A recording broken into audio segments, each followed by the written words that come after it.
Connecticut, a place many of us call home. Once a great champion of constitutional rights of free speech. But if HB 6460 passes, public access television, your forum for free speech, might become a thing of the past. A third-party, nonprofit community access provider that serves 6 municipalities, one of which has a population of more than 130,000, shall direct a sum of $200,000 per year from the funds collected from subscribers directly to the Service Territories Community Antenna Television Advisory Council for developing town-specific education and government community access programming. There are currently 23 third-party nonprofit access centers in Connecticut. There is only one third party serving 6 or more towns. House Bill 6460 is unconstitutional. In 2001, the Supreme Court of Connecticut ruled legislation was unconstitutional that applied to only one entity.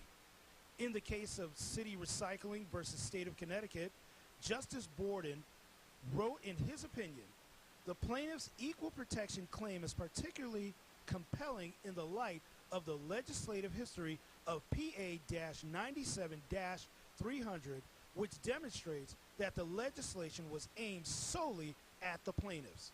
Let's see how some in the legislature want to curtail our liberty. Let's go to the videotape. Item 4 on the agenda, an act concerning public access channels. It's a JFS to the floor. May I have a motion?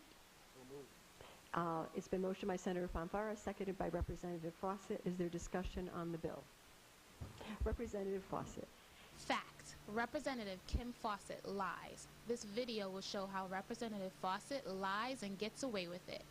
This bill, HB 6460, passed through the E&T committee when she knew fully that it is unconstitutional. She knowingly and deliberately misled her colleagues. She persuaded them by using lies and false statements, which we will show you now. Thank you, Madam Chair.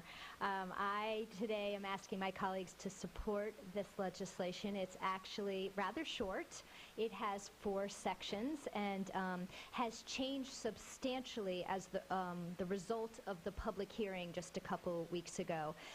The language in the 4 sections in general applies fixes and adjustments to current statute to expand public access television, specifically town-specific programming in the various towns in our state.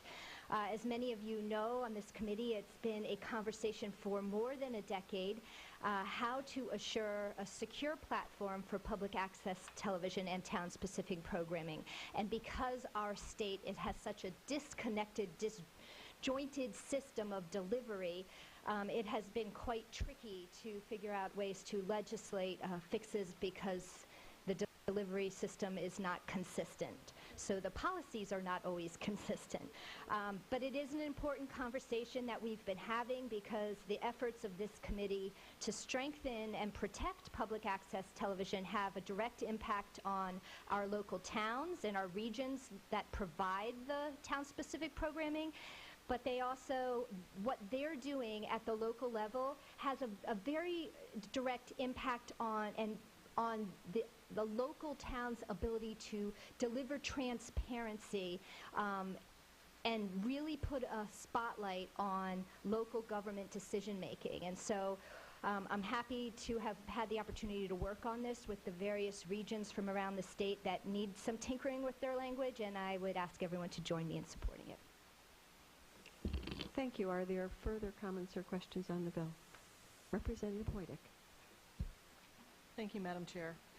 I find it very interesting that Representative Fawcett talks about securing town-specific programming throughout the state, when this bill, it seems like we're doing this today, folks, targets legislation to a select few. And this particular bill targets legislation towards 2 nonprofit community access providers, not throughout the state. It targets by taking 1/3 of their operating revenue and assigning it to a possibly not legal entity, which is the Cable Advisory Council. I have had communication from the Bridgeport Region's Mayor Bill Finch, and Stratford's Mayor John Harkins, both who will be deeply affected if this legislation passes. They have an exceptional relationship with their nonprofit community access provider. They have public, educational, governmental programming. They have training that has happened throughout their communities. They speak what a detriment this would be if this legislation passes.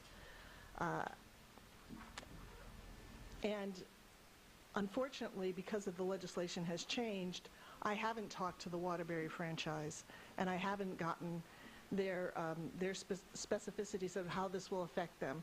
But I know my fellow representative, Salim Najim, is very concerned what this will do to his community and outlying as well. And so with that, I will not be supporting this legislation and encourage my fellow committee members to vote against this as well. Thank you. Are there further questions or comments on the bill? Representative Fawcett. Just for the record, through you, Madam Speaker, just some corrections. The 4 sections of the bill actually address 4 different regions. The 4th section is a statewide. It would address all public access providers in the state of Connecticut, so it's certainly a piece of legislation that has local ramifications but also statewide ramifications. The specific case that's being referenced, actually the most recent DPUC filing, which I am very happy to provide to any members of this committee who are interested. The organization that my colleague references will, after this legislation passes, still have $560,000 a year in annual income. That's ratepayer income that they get annually after this legislation passes. It's in their DPUC filing report. Fact: Soundview's total operating budget is $600,000 approximately annually. If the bill is passed, it will be reduced to $400,000 approximately. They also have a savings account with more than $500,000 in it. Soundview has never had $500,000 in a savings account at any time in its 12-year history.